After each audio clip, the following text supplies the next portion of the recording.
The asp draped across Cleopatra's arm is the prettiest lie in history. It is a cinematic image so perfectly constructed that it feels truer than the messy, contradictory evidence left in scrolls, graffiti, and fragments of memory. Plutarch gives us a scene of serene resignation, the queen reclining, perfumed and composed, accepting a death that looks almost like sleep. But if you step out of the painting and into a laboratory, the story starts to fray. Cobra Venom, as modern toxicologists tell us, rarely allows for a clean exit with no visible trauma and no violent struggle. The physiology, the pain, the swelling, the progressive paralysis doesn't match the postcard.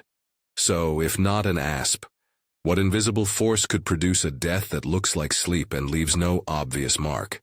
If you want the evidence-backed breakdown of this theory, subscribe. We'll follow the trail. Plutarch and Dio offer the narratives most often repeated. They give us details worth quoting indirectly. A woman who prepared for death with dignity, who arranged her attendants and her affairs, who died without the scandal of a messy end. Ancient writers were fond of moralized endings. They liked the image of a tragic heroine who controlled her fate. That's part of the problem. Antiquity's storytellers were storytellers first, medical witnesses second. When we contrast their accounts with what modern clinicians know about elipede bites, cobras included, we see a mismatch.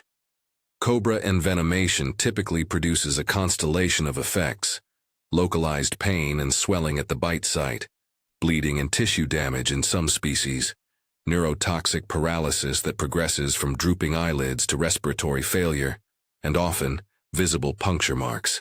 Even when bites are relatively painless initially, the systemic deterioration is ugly and usually prolonged. Ancient observers who claimed Cleopatra slept away would have to be missing the visible evidence that usually accompanies such a death. That dissonance opens a door. Either the historical accounts are stylized or some other agent, one with subtler external signs, was involved. Modern toxicologists have suggested alternatives: sedative cocktails, plant-based alkaloids, and combinations that could cause rapid, quiet loss of consciousness without the inflammatory signatures of snakebite. Those reconstructions are not facts. They are hypotheses grounded in pharmacology and forensic logic. We must be explicit. None of the following is established history. What follows is a reconstruction based on fragments: Plutarch's tone, Roman propaganda, later historians, comparative toxicology, and the intellectual climate of Alexandria. It is an evidence-guided hypothesis, not a verdict. Cleopatra's historical reputation is a tangle of seduction and scholarship. Contemporary and near-contemporary sources often reduce her to a femme fatale, a political prize, but other evidence paints a different portrait: a Hellenistic ruler steeped in Alexandria's science, conversant in languages and in the courtly literatures of the Eastern Mediterranean, aware of medicine, botany, and the pharmacopoeia passed down from Egyptian temple physicians. Alexandria was not merely a seat of power. It was a laboratory of knowledge. The library's scholars catalogued plants, translated medical works, and debated dosage and effect. In that world, knowledge of poisons and antidotes was professional currency. Ancient rulership demanded an intimate acquaintance with lethality. From statecraft to assassination, toxins were a tool. What sets Cleopatra apart is not that she knew of poisons, many rulers did, but that accounts suggest a degree of personal engagement. Writers several generations removed hint at an intellectual curiosity about pharmacology. Some say she experimented with drugs and test substances on prisoners or animals, learning not just which plants could kill, but how combinations altered onset, perception, and visibility. This is consistent with Alexandria's empirical strain: observation, recording, and repeatable outcomes. It's also consistent with motive. A woman who had consolidated power in a world ruled by Roman military force had reason to explore discrete methods of control. If sedatives could mask the cause of death, and plant complexes could leave a body looking undisturbed, they offered political advantages that a dramatic snakebite did not. Let us imagine, strictly as a reconstruction, the pharmacological profile of a clean death. Modern toxicologists, writing in journals, reconstructing scenarios from symptomology and toxic plant chemistry, have sketched plausible combinations that could produce an apparently peaceful death. Think of it as a layered pharmacological approach, a sedative to blunt pain and produce calm, a central nervous system depressant to slow respiration without convulsions, and a myorelaxant or paralytic agent to prevent struggling. Add to this a compound that interferes with peripheral inflammation, and you reduce swelling and visible tissue reaction. The result in theory is a collapse that looks like sleep, a quiet ceasing of breath, minimal external trauma, and a corpse that appears to have passed peacefully. Again, these are reconstructions made by contemporary scientists using known pharmacodynamics. They are not instructions and they are not declarations that Cleopatra used such a mixture. Importantly, many of the plants and compounds that could produce these effects were known in antiquity. Egyptian and Greek pharmacopoeias list nightshades, opiate-bearing plants, and other alkaloid-rich species, some with powerful anticholinergic effects, others with narcotic properties. The ancients could mix dosages to amplify certain effects and mask others. The clinical realities of such mixtures are complex. Synergy can shorten latency, while metabolism, individual physiology, and the presence of food or other substances can lengthen it. That complexity would have made the knowledge valuable and dangerous. If she possessed such knowledge, the next question is whether she weaponized it beyond personal use. Here we transition from individual pharmacology to an architectural theory. The tomb as a defensive device. Archaeological reports and speculative reconstructions have long noted that certain ancient tombs show signs of careful sealing, layered entrances, and odd residues. Topoceras magna, an archaeological locus reported in some 19th and 20th century accounts and invoked in later discussions, has become part of this conversation. Reports alleging sealed chambers with discoloration, unexplained corrosion, and traces of unusual salts have circulated in scholarship and in press accounts. Some of those reports come from legitimate excavation logs. Others come from secondary retellings that conflate observation with interpretation. What is plausible, however, is that Hellenistic tomb builders were not merely protecting goods from thieves. They were concerned with preserving sanctity, preventing desecration, and, in some cases, denying access to knowledge that could be misused. A chemical defense is one possibility within a larger set of security measures. Imagine a tomb engineered to become hostile to intruders in a non-explosive way. Sealed chambers that, when breached, release irritants or aerosols that disable rather than annihilate. Containers of concentrated compounds that, if broken, create an environment unsuitable for recovery of delicate artifacts. Or preservation techniques so exacting that any tampering destroys essential contextual information. These are not modern WMDs, and they are not science fiction devices. They could be as simple as carefully stored volatile substances, preserved salts, and chambers that trap and direct gases. Archaeological evidence of sealed joints, residue in pottery, and accounts of excavation teams falling ill after opening sealed rooms are circumstantial but provocative.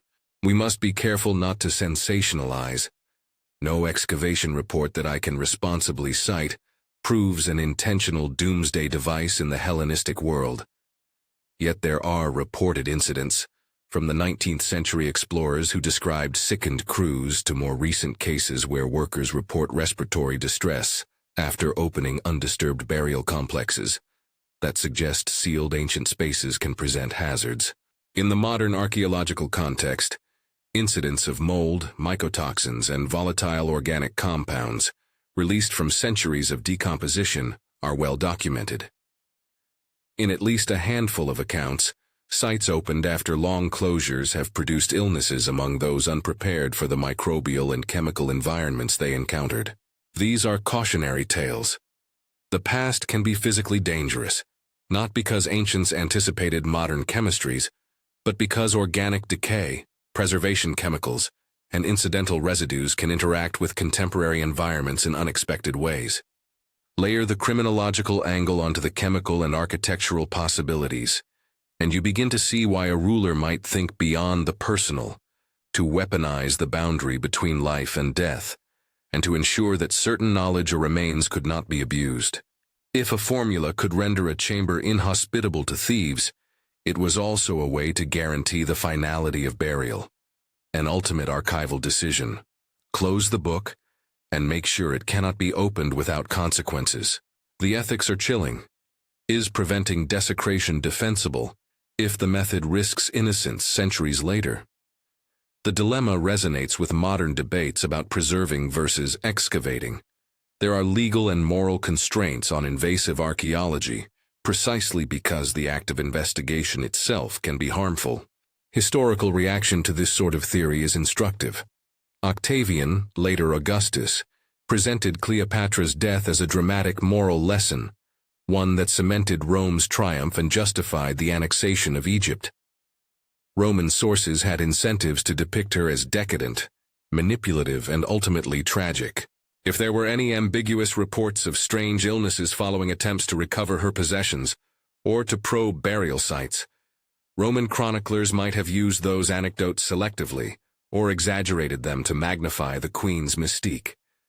Later writers recorded mentions of investigators falling ill during searches, of mysterious plagues that followed the looting of certain tombs, or of priests who treated treacherous mummification residues. Whether these accounts derive from coincidental outbreaks, misattributions, or actual designed hazards is an open question. Contemporary historians and archaeologists treat such reports with skepticism, which is warranted. Rumor thrives in the vacuum where evidence is incomplete. We can extend the inquiry to modern times with care. Several recent excavation projects, conducted under the scrutiny of public institutions and published in peer-reviewed outlets, have documented safety protocols implemented precisely because sealed environments can harbor biological and chemical risks. In some cases, workers have reported symptoms after exposure to poorly ventilated chambers, and in other contexts, teams have discovered residues of ancient preservatives or substances used in embalming that are irritating or toxic. Those modern incidents support a basic point. Sealed ancient spaces can produce unexpected hazards. They do not prove deliberate ancient weaponization, but they illustrate that the past can bite back, and that the consequences of opening a seal are not always limited to archaeology's intellectual risks. That brings us to the heart of the title's provocation, the hidden decay, the secret disease that forced Cleopatra to abandon her own children. The original historical record does not tell us that Cleopatra abandoned her children because of a contagious or inheritable toxic legacy. The title asks us to imagine a counterfactual. Could there have been an invisible contamination, chemical or microbial, so dangerous that it compelled a ruler to distance her heirs? To honor the title while staying honest to the sources, I will now clearly mark the following as speculative scenario, an intentionally conjectural exploration rather than a statement of fact. Speculative scenario. Suppose Cleopatra possessed knowledge of a toxin or preservation method that could persist in the environment. Something that, when housed in a sealed tomb or burial complex, would slowly leach into surrounding materials or create a vector that contaminated people who handled the remains.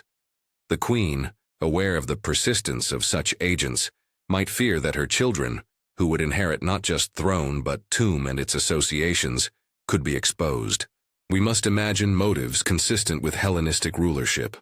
A ruler who fears her heirs being used as political pawns, whose image could be weaponized, or who believes that a contaminating legacy could harm dynastic continuity.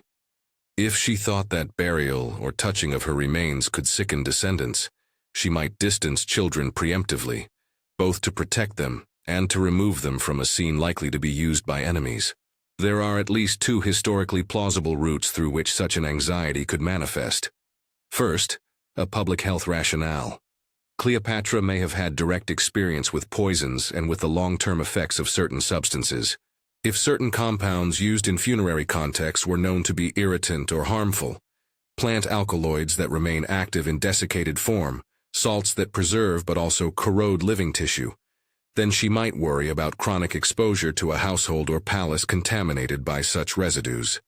In the cramped and ritual-heavy environment of a royal court, even low-level exposures could be magnified. Distancing children would be a preventive measure. Remove the potential carriers from proximity until the hazard decayed or could be controlled. It would be an unromantic but rational act of maternal protection, framed politically as abandonment by later rumor. Second, a political rational strategy. Cleopatra's children were living symbols. The Romans coveted symbolic heirs who could be paraded, coerced, or used to legitimize annexation. If Cleopatra feared that the legacy of her death, a sealed tomb, a rumored toxic defense, stories of cursed artifacts, would become a tool of propaganda or a pretext to seize custody of her children, she might choose to distance them to avoid immediate vulnerability. In this calculus, the hidden decay is not, necessarily, a literal contamination but a reputational or strategic toxin. Her avoidance would be a means of protecting them from Roman exploitation, or from factions within Egypt seeking to use heirs to claim power. A third nuance is possible, a hybrid of the two. A queen wary of both biological persistence and political manipulation might see abandonment and extreme distancing as the least bad choice. Imagine decrees that place heirs under the protection of remote allies, or arrangements to conceal them until the immediate crisis passes. To later historians, removed from context, those precautions may appear as abandonment. To contemporaries, they might have been prudent delegation. Every one of these routes is speculative. There is no surviving decree that reads, "I, Cleopatra, leave my children to die in exile to escape the tomb's fumes." What we can reconstruct is motive and capacity. Cleopatra could have known the pharmacology. She had reason to fear Roman appropriation of her lineage, and she ruled in a culture that made burial a matter of political theater as much as piety. Those elements, when combined, create a plausible narrative frame for the title. But we must not conflate plausibility with proof. Returning to the core toxicological argument, what might an ancient secret disease look like in practice? A persistent irritant, an alkaloid that retains potency when desiccated, a salt that inhibits decomposition, while releasing harmful vapors under certain humidity conditions. These are the sorts of agents that could create a legacy of contamination. Mummification itself used chemicals and resins to preserve tissue. Some of these substances, when disturbed centuries later, can release complex organic compounds. Modern conservation teams wear respirators when opening coffins, and sealed sarcophagi for good reason. Microbial spores, fungal metabolites, and volatile organic compounds do real harm. The disease I am suggesting is often less like smallpox and more like a slow, invisible rot in the environment. Particles and residues that persist and that can cause irritation, respiratory harm, or worse in those exposed without protection. There are two important caveats to close this loop. 1. Environmental chemistry degrades most organic toxins over time. Many toxic compounds are not indefinitely persistent. The durability of any chemical agent depends on its molecular stability, the conditions of burial, and the microenvironment of the tomb. 2. There is a translation problem between late Hellenistic pharmacological practice and modern biochemical understanding. Contemporary labels like toxic or persisting do not map cleanly onto ancient categories. So while modern toxicologists can model how certain plant alkaloids behave, asserting a continuous line from ancient use to a modern contamination event is speculative. Let us look for archaeological and historical corollaries. Taposiris magna and similar loci have been cited as places where concentrated preservation techniques and extreme sealing raise eyebrows. Reported discolorations of sealing materials, unexplained corrosion patterns, and anecdotal illness among early explorers are signals worth investigating. Yet these signals are ambiguous. Some discolorations are due to mineral-rich groundwater migration. Some corrosion is due to ancient salt deposits reacting with modern air. And sickness among ill-equipped 19th-century crews is perhaps more a product of poor hygiene and lack of protective practice than of deliberate ancient malice. The responsible historian's stance is to treat these signals as data points, interesting, useful, but far from conclusive. What would testing the hypothesis require? In theory, careful multidisciplinary excavation with modern safeguards, geochemical assays, microbiological surveys, and conservative sampling. In practice, such work is constrained by ethical, legal, and cultural considerations. Disturbing burial contexts to satisfy curiosity is morally fraught. Many governments and descendant communities understandably resist invasive research that risks degrading remains or violating cultural values. There is also the simple fact that any disturbance may change the environment in ways that produce new hazards.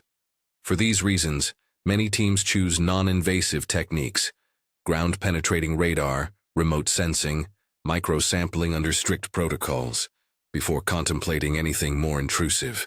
There is an epistemic humility that must govern this whole line of inquiry.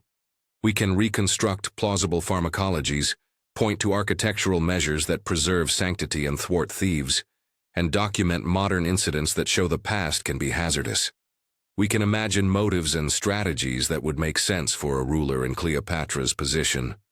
But we cannot, responsibly, assert that Cleopatra abandoned her children because a secret disease made them untouchable. The title's scenario is a hypothesis designed to probe the intersection of toxicology, architecture, and political calculus. It invites us to ask, how did knowledge of chemistry shape rulership? How much weight did ancient leaders place on the persistence of substances? And how should modern investigators balance the pursuit of truth with the precautionary principle? There is a human edge to all of this. Cleopatra, however depicted, was a strategist who had to negotiate survival. Her intelligence and ruthlessness are part of the reason her story survived.